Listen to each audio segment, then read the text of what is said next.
اعوذ باللہ من الشیطان الرجیم بسم اللہ الرحمن الرحیم لا تجعل مع اللہ الہا آخر فتقعد مذموما مخذولا وقضى ربك الا تعبدوا الا اياه وبالوالدين احسانا اما يبلغن عندك الكبر احدهما او كلاهما فلا تقل لهما اف ولا تنهرهما وقل لهما قولا كريما واخفض لهما جناح الذل من الرحمة وقل رب ارحمهما كما ربياني صغيرا ربكم أعلم بما في نفوسكم إن تكونوا صالحين فإنه كان للأوابين غفورا۔ اللہ کے ساتھ کسی اور کو معبود نہ بناؤ ورنہ تم قابل ملامت اور بے یار و مددگار ہو کر بیٹھ رہو گے، اور تمہارے پروردگار نے یہ حکم دیا ہے کہ اس کے سوا کسی کی عبادت نہ کرو اور والدین کے ساتھ اچھا سلوک کرو۔ اگر والدین میں سے کوئی ایک یا دونوں تمہارے پاس بڑھاپے کو پہنچ جائیں تو انہیں اف تک نہ کہو اور نہ انہیں جھڑکو، بلکہ ان سے عزت کے ساتھ بات کیا کرو اور ان کے ساتھ محبت کا برتاؤ کرتے ہوئے ان کے سامنے اپنے آپ کو انکساری سے جھکاؤ اور یہ دعا کرو کہ یا رب، جس طرح انہوں نے میرے بچپن میں مجھے پالا ہے آپ بھی ان کے ساتھ رحمت کا معاملہ کیجئے۔ تمہارا رب خوب جانتا ہے کہ تمہارے دلوں میں کیا ہے۔ اگر تم نیک بن جاؤ تو وہ ان لوگوں کی خطائیں بہت معاف کرتا ہے جو کثرت سے اس کی طرف رجوع کرتے ہیں۔ سورہ بنی اسرائیل کی 22 سے لے کر کے 25 تک کی آیات آپ کے سامنے پڑھی گئی ہے۔ پہلی آیت کریمہ میں اللہ تعالیٰ نے اپنا حق بیان کیا ہے۔ پہلی آیت کریمہ میں اللہ تعالیٰ نے اپنا حق بیان کیا ہے کہ اللہ کے ساتھ کسی اور کو معبود نہ بناؤ، شرک اور کفر سے اپنے آپ کو بچاؤ۔ اللہ ہی تمہارا مددگار ہے، تمہارا ناصر ہے، تمہارا حامی ہے، نفع نقصان کا مالک ہے۔ اللہ تعالیٰ ہی کو اپنا معبود اور اپنا مسجود اور اپنا مالک سمجھو۔ تو پہلی آیت کریمہ میں اللہ تعالیٰ نے اپنا حق بیان کیا، یعنی حقوق اللہ۔ اس کے بعد جو آیات پڑھی گئی ہیں 23 نمبر سے لے کر کے 25 نمبر تک، ان آیات میں اللہ تعالیٰ نے حقوق العباد کو بیان کیا ہے، اور حقوق العباد میں سب سے بڑا حق اللہ تعالیٰ نے جو بیان کیا ہے وہ ماں باپ کا حق بیان کیا ہے۔ ماں باپ کے ادب اور احترام کا دیکھیے اللہ تعالیٰ کی نظر میں کتنی اہمیت ہے کہ اللہ تعالیٰ نے اپنی عبادت کے ساتھ ماں باپ کی خدمت کا بھی حکم دیا ہے۔ 3 چیزوں کو اللہ تعالیٰ قرآن کے اندر ساتھ ساتھ بیان کرتے ہیں۔ اللہ تعالیٰ نے قرآن کے اندر 3 چیزوں کو ساتھ ساتھ بیان کیا ہے۔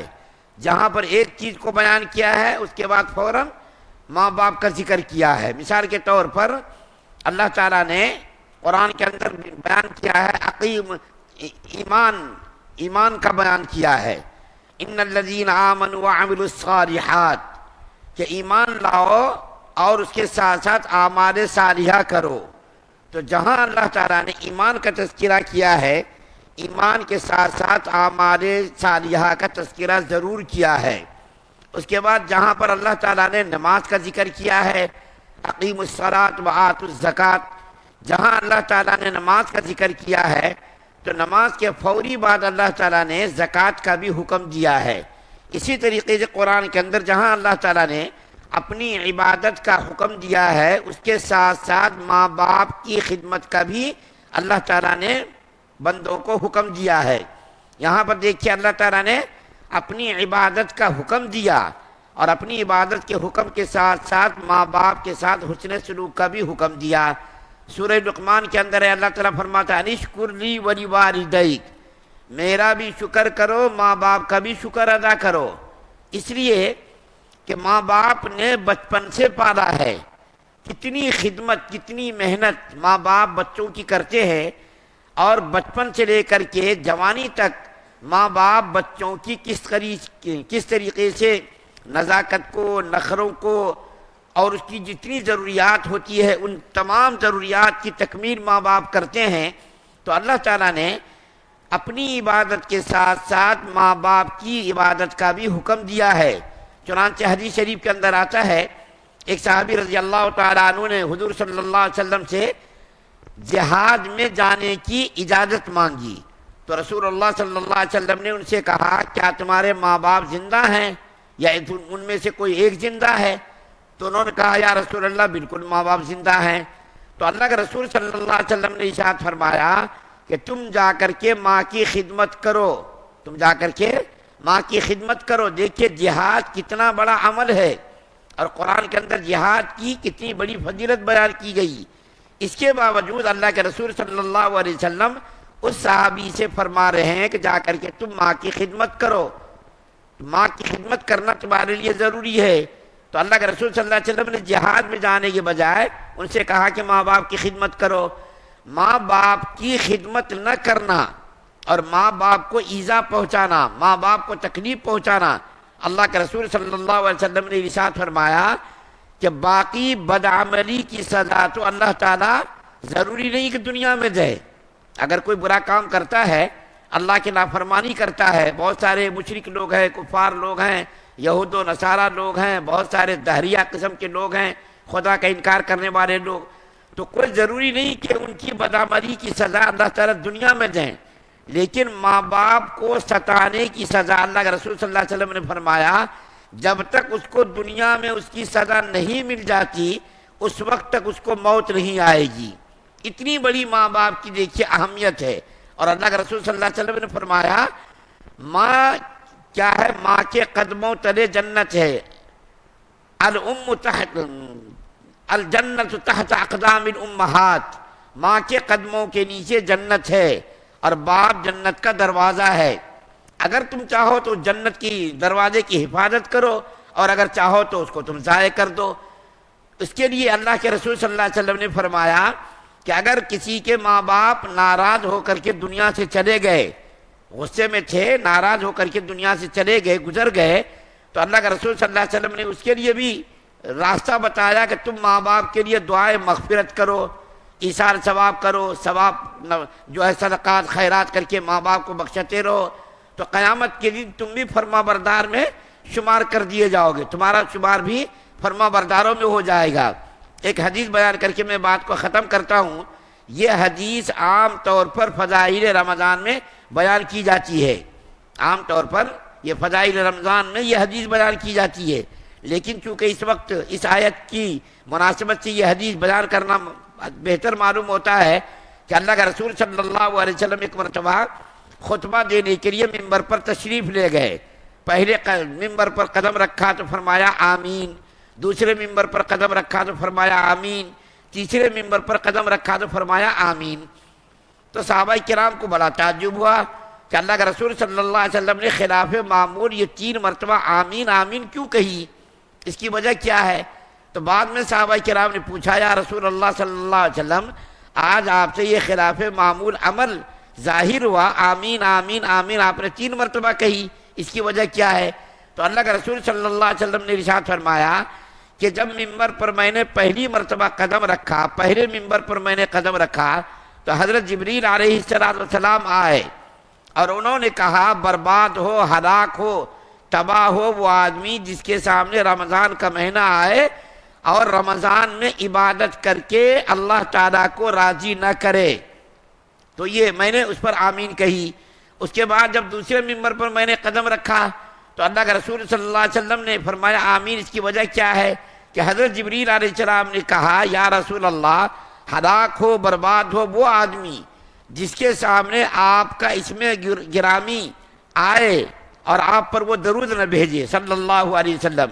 یعنی نبی کریم صلی اللہ علیہ وسلم کا امت پر اتنا حق ہے کہ جب نبی کریم صلی اللہ علیہ وسلم کا نام نامی لیا جائے تو اس وقت درود شریف پڑھنا چاہیے۔ علماء لکھتے ہیں پہلی مرتبہ جب نبی کا نام آئے تو صلی اللہ علیہ وسلم یا درود شریف جو بھی ہے اس کو پڑھنا واجب ہے، اس کے بعد پھر سنت ہے، پھر مستحب ہے۔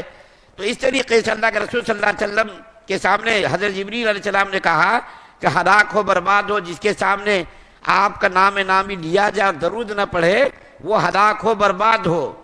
اور ایک حدیث شریف میں آتا ہے کہ اللہ کا رسول صلی اللہ علیہ وسلم نے فرمایا جس کے سامنے میرا ذکر کیا جائے اور وہ میرے اوپر درود نہ بھیجے وہ سب سے بڑا بخیل ہے۔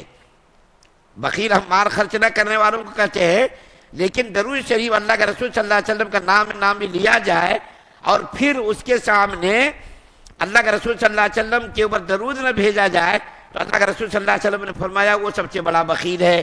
اس کے بعد تیسرے ممبر پر جب میں نے قدم رکھا تو حضرت جبریل علیہ السلام نے کہا ہلاک ہو، برباد ہو وہ آدمی جس کے ماں باپ بڑھاپے کو پہنچ جائیں یا دونوں میں سے کوئی ایک پہنچ جائے اور اس کی خدمت کر کے وہ آدمی جنت کا مستحق نہ بنے، وہ ہلاک ہو، برباد ہو۔ تو اللہ کا رسول صلی اللہ علیہ وسلم نے اس کے اوپر بھی آمین کہی۔ اندازہ لگائیے کہ حضرت جبریل علیہ السلام بد دعا دے رہے ہیں۔ بد دعا دینے والے کون ہیں؟ سید الملائکہ، تمام فرشتوں کے سردار۔ اور بد دعا پر آمین کہنے والے کون ہیں؟ تمام انسانوں میں، تمام مخلوقات میں سب سے زیادہ افضل انسان، سب سے بڑا مقبول اور محبوب اللہ کا بندہ وہ اس بد دعا پر آمین کہہ رہا۔ تو بتائیے اس بد دعا کی کتنی اہمیت بڑھ جاتی ہے، اور اس کے اندر بد دعا کے اندر کتنی جو ہے اللہ کے رسول صلی اللہ علیہ وسلم کی بد دعا پر آمین کہنے پر کس قدر اس کی اہمیت بڑھ جاتی ہے، اندازہ لگائیے۔ تو اللہ تعالیٰ نے ان آیات میں ماں باپ کے سامنے اف بھی نہ کہنے کا حکم دیا ہے۔ اف کا کیا مطلب ہے؟ ایک تو ہوتا ہے جھڑکیاں دینا، ماں باپ کو آنکھیں دکھانا، باتوں کا جواب دینا یا کوئی اور گستاخی کرنا۔ اف کا مطلب اللہ کا رسول صلی اللہ علیہ وسلم نے ایہ کرنا، یعنی کوئی اگر کام ماں باپ نے کہا تو اس کے سامنے کرنا، ارے یہ کیا ہے، کوئی لفظ اس کی شان کے خلاف کہنا، یہ دیکھیے قرآن کے بالکل خلاف ہے، حرام ہے۔ ماں باپ کے حقوق کے بارے میں کس قدر احادیث، کس قدر آیات ہیں۔ بنی اسرائیل کو اللہ تعالیٰ نے حکم دیا وَبِالْوَالِدَيْنِ إِحْسَانًا، ماں باپ کے ساتھ حسن سلوک کرو۔ مسلمانوں کو حکم دیا ماں باپ کے ساتھ حسن سلوک کرو۔ اتنی بڑی فضیلت ہے کہ ماں باپ کو اف بھی کہنا ناجائز ہے۔ آنکھ دکھانا، باتوں کا جواب دینا، یا کوئی اگر وہ خدمت کے لیے کوئی کام کہے تو اس کو جواب دینا۔ اس وقت مجھ کو ابھی ایک بات یاد آئی، مولانا عبد الماجد صاحب دریابادی رحمۃ اللہ علیہ، یہ بہت بڑے عجیب اور نثر نگار گزرے ہیں۔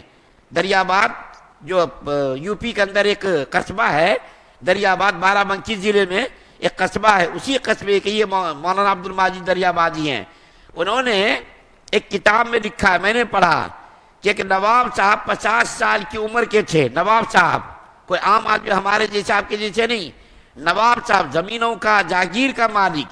اس کی ماں 50 سال کی عمر میں اپنے بیٹے کو مارتی تھی، اور 50 سال کی عمر میں وہ بیٹا مار کھاتا تھا لیکن کبھی ماں کو جواب نہیں دیتا تھا۔ مولانا عبد الماجد دریابادی کہتے ہیں اتنا فرما بردار وہ بچہ تھا، اتنا فرما بردار وہ بیٹا تھا کہ 50 سال کی عمر میں ماں اس کو مارتی تھی، اور 50 سال کی عمر کا وہ بیٹا ماں کے سامنے اف بھی نہیں کرتا تھا، جواب بھی نہیں دیتا تھا۔ آج ہمارے سماج میں، معاشرے میں کیا ہو رہا؟ ذرا سی بات پر ماں باپ کو جھڑکیاں دینا، مارنے کی نوبت آئے تو مار بھی دے رہے ہیں۔ جھڑکیاں دینا اور اس کی باتوں کے خلاف کرنا، اس کی مرضی کے خلاف کرنا، یہ تو عام ہو گیا۔ مارنے کے لیے بھی تیار ہے آج اولاد، اتنی نافرمان اولاد ہے کہ اولاد کو آج کوئی کام کہتے ہوئے ڈر معلوم ہوتا ہے کہ میں ان کو یہ کہوں گا اور پتہ نہیں وہ کرے گا نہیں کرے گا۔ حضرت اسماعیل علیہ السلام کا واقعہ میں نے بیان کیا تھا کہ حضرت ابراہیم علیہ السلام نے اپنے بیٹے سے کہا بیٹا میں نے خواب دیکھا، میں تجھ کو ذبح کر رہا ہوں۔ کتنا فرما بردار بیٹا کہ باپ بیٹے کے سامنے خواب کا تذکرہ کرتے ہیں اور اس خواب پر بیٹا فوراً لبیک کہتا ہے، اور یہ کہتا ہے باپ یہ آپ کام فوراً کر گزریے، دیر مت کیجیے، تاخیر مت کیجیے، اللہ نے آپ کو ذبح کرنے کا حکم دیا ہے، آپ فوراً مجھ کو ذبح کر دیجیے۔ کتنا فرما بردار بیٹا تھا۔ اور مولانا عبد الماجد دریابادی کا جو واقعہ بیان کیا، وہ بیٹا کتنا فرما بردار تھا۔ آج سماج اور معاشرے میں کس قدر بدامنی پھیلی ہوئی ہے اور ماں باپ کی نافرمانی کا کس طریقے کا ماحول بنا ہوا ہے، ہر آدمی کو یہ بات معلوم ہے۔ تو اللہ تعالیٰ نے ان آیات میں ماں باپ کے ساتھ حسن سلوک کا بھی حکم دیا ہے، وَلَا تَنْهَرْهُمَا، اور اس کو نہ جھڑکنے کا بھی حکم دیا ہے، اور اس کے لیے دعائے خیر کرنے کا حکم دیا ہے۔ وقل رب ارحمہما کما ربیانی صغیرا، کہ اللہ تعالیٰ نے نبی کریم صلی اللہ علیہ وسلم کو حکم دیا کہ آپ فرما دیجئے کہ آپ اپنے ماں باپ کے لیے دعا کیجئے۔ کیا دعا کیجئے؟ یا اللہ جس طریقے سے ہمارے ماں باپ نے بچپن میں ہمیں پالا ہے، آپ بھی اس کے اوپر رحم کر دیجئے۔ اس کے لیے دعا کرنا اولاد کا فریضہ ہے، اولاد کے لیے ضروری ہے کہ دنیا میں ہے تو اس کا ادب کرنا، اس کو اف نہ کہنا، اس کو جھڑکیاں نہ دینا، اور جب ماں باپ گزر جائے تو ماں باپ کے گزرنے کے بعد اس کے لیے دعائے مغفرت کرتے رہنا، ایثار ثواب کرتے رہنا، قرآن پڑھ کر کے اس کے لیے بخشش کی دعا کرتے رہنا۔ یہ اولاد کے اوپر ذمہ داری ہے، اولاد کا فریضہ ہے کہ ماں باپ کا حق ادا کرے۔ ماں باپ کا حق تو ادا کر ہی نہیں سکتا بچہ، اولاد تو ماں باپ کے حقوق کو ادا کر ہی نہیں سکتے۔ ماں باپ اتنی بڑی نعمت ہے کہ ماں باپ کے جانے کے بعد اس کا کوئی بدل نہیں۔ دنیا کے اندر جتنی چیزیں ہیں اللہ تعالیٰ نے جتنی چیزیں دی، اگر وہ چلی گئی، وہ گاڑی خراب ہو گئی، گاڑی دوسری آ سکتی ہے، گھر دوسرا بنا سکتے ہم، یا کوئی چیز اور خرید سکتے، لیکن ماں باپ کے جانے کے بعد اس کا تو کوئی بدل ہو ہی نہیں سکتا۔ اور ماں کی محبت، میں آپ سے کہہ رہا ہوں، بیوی کی محبت تو دکھاوے کی ہوتی ہے، دنیا کی محبت، دوست کی محبت، اور جو جتنے عزیز و اقارب ہیں اس کی محبت تو دکھاوے کی ہوتی ہے، لیکن ماں کی محبت بالکل اصلی محبت ہوتی ہے، اس کے اندر کوئی ملاوٹ نہیں ہوتی، اس کے اندر کوئی جو دکھاوا نہیں ہوتا، ریاکاری نہیں ہوتی۔ بیوی دھوکہ دے سکتی ہے، دوست دھوکہ دے سکتے ہیں، لیکن ماں کی محبت اتنی اصل ہوتی ہے، اس کے اندر کوئی ملاوٹ نہیں۔ تو ان آیات کے اندر اللہ تعالیٰ نے ماں باپ کے حقوق کو بیان کیا ہے، اور پہلے جو ہے اللہ تعالیٰ نے اپنا حق بیان کیا اور اس کے بعد ماں باپ کے حقوق کو بیان کیا ہے۔ اس لیے ہم لوگوں کو کوشش کرنی چاہیے کہ ماں باپ کے حقوق کو ادا کرنے کی کوشش کریں، وہ ناراض ہو جائے تو اس کو منانے کی کوشش کریں، گزر جائے تو اس کے لیے ایثار ثواب اور مغفرت کی دعا کریں۔ اللہ سے دعا اللہ ہم سب کو سننے زیادہ عمل کی توفیق عطا فرمائے۔ سبحان اللہ و بحمدہ، سبحانک اللہم و بحمدک، و نشہد ان لا الہ الا انت۔